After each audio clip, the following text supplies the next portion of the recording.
Do you always need a landing page?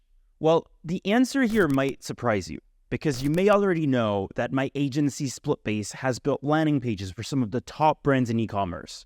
Brands like Kiehl's, Laundry Sauce, Dr. Squatch, and Level Home. So naturally, you may think I'm going to say, yes, you absolutely need a landing page for an e-commerce store. But hear me out.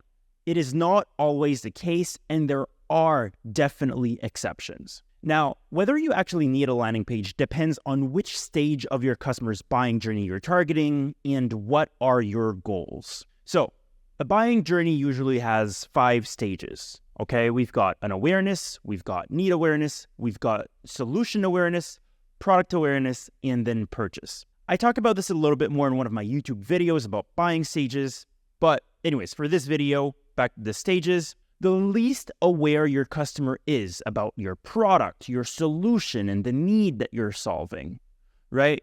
Well, in other words, the colder or more top of funnel is your audience, the more you will have to educate. Now, on the other hand, the warmer is your audience and the closer they are to making a purchase, the more you just have to push them over the edge with an attracting offer. So, what I'm going to say next, take those as starting guidelines. There are always exceptions, but when your customer needs that education around the need, around the product, around the solution, sending them directly to a homepage or to a collection page or even to a product page might not be enough, right? Before they're able or feel ready to hit that add to cart button, they need to go through the earlier stages first.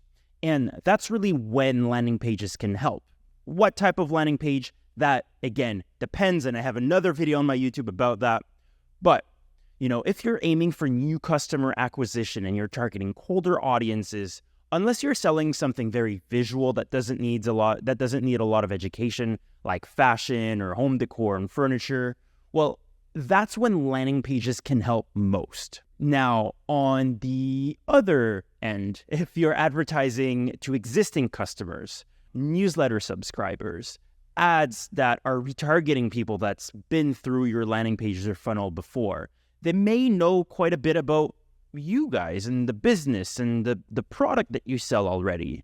And in that case, well, a product page might actually be the way to go. Because at the end of the day, think about this. Why would you want to sell someone on something they're already sold on? Do we need to take people through all the same buying stages they're already convinced about? Not really.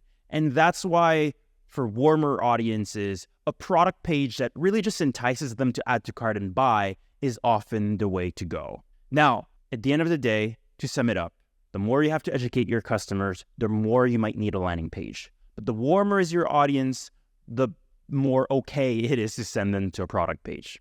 But regardless of what I'm saying here, remember the key is to A/B test because there are always exceptions. So with that in mind, that's it for today. Hope that was valuable. If you want to see more of this, well, make sure to like and follow for more.